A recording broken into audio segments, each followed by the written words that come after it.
দর্শক, যেমনটি দেখছিলাম, অতি ভারীতে জলাবদ্ধতায় রাজধানীতে জনমানুষের দুর্ভোগ পোহাতে হচ্ছে। এই বিষয়ে আরো বিস্তারিত জানবো আমার সহকর্মী শাহরিয়ার ইমতিয়াজের কাছ থেকে।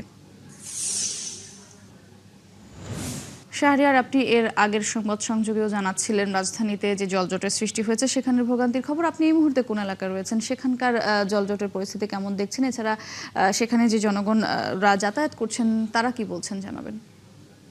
ধন্যবাদ মটসী। আমি মানিক মে এভিনিউতে আছি। এর আগে আসলে সংবাদ সংযোগে সংযুক্ত হয়ে বলছিলাম যে এখানকার মানুষের যে দুর্ভোগের যে চিত্র, আপনারা জানেন যে বৃষ্টি মধ্যরাত থেকে টানা এবং ভারী বৃষ্টি নামছে এবং এখন কিন্তু বৃষ্টি অনেকটাই থেমে গিয়েছে, গুড়ি গুড়ি বৃষ্টি হচ্ছে, কিন্তু মানুষের যে এই যে জনদুর্ভোগ অর্থাৎ জলাবদ্ধতার কারণে মানুষের যে জনদুর্ভোগ সেটা কিন্তু আসলে কমেনি।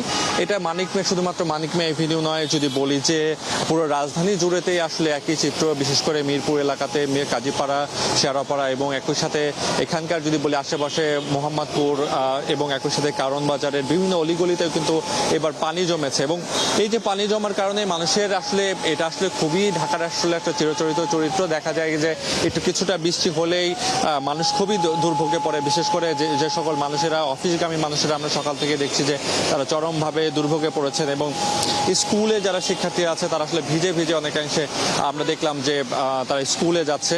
তো এগুলো সবকিছু মিলে এবং আমরা যখন আসলে খুবই নিম্ন আয়ের মানুষেরা, বিশেষ করে রিক্সা, সিএনজি, এই সকল পেশার সঙ্গে যারা আছে জড়িত আছে তাদের সঙ্গে যখন কথা বলছিলাম তারাও কিন্তু বলছিল যে আসলে বৃষ্টির কারণে তারা যেমন একদিকে যেমন তাদের যে নির্দিষ্ট যে উৎস, অর্থনৈতিক যে উৎস, সেটা অনেকাংশে তারা কমে গিয়েছে এবং এর ছাড়া যদি বলি যে মানুষ আসলে এই যে জলাবদ্ধতার কারণে তাদের যে দুর্ভোগ, মানুষের যে প্রত্যাশা, মানুষের অভিযোগ বলছে যে এই যে বৃষ্টি হলেই যে আসলে জলাবদ্ধতা তৈরি হয়, এটা আসলে তারা অনেক বছর ধরেই আসলে তারা আসলে দেখে আসছে। তারা বলছে যে আসলে সরকারের পক্ষ থেকে এবং একই সাথে সিটি কর্পোরেশন, স্থানীয় প্রশাসন, তাদের মধ্যে এক ধরনের আসলে সমন্বয়হীনতার অভাবকে তারা আসলে তারা দায়ী করছেন এবং বলছে নগর পরিকল্পনাকে আসলে ঠেলে না সাজালে আসলে এ ধরনের যে সমস্যা সে সমাধান আসলে হবে না।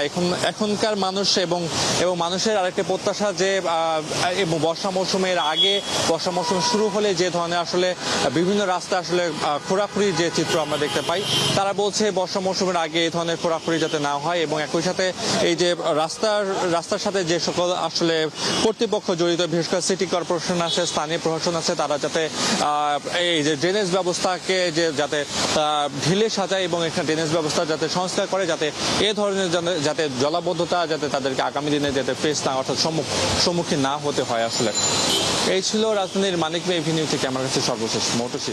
ধন্যবাদ শাহরিয়ার আপনাকে। দর্শক, শাহরিয়ার ইমতিয়াজ যুক্ত ছিলেন, তিনি মানিক মে এভিনিউ থেকে জানাচ্ছিলেন জলাবদ্ধতা, জনদুর্ভোগের খবর।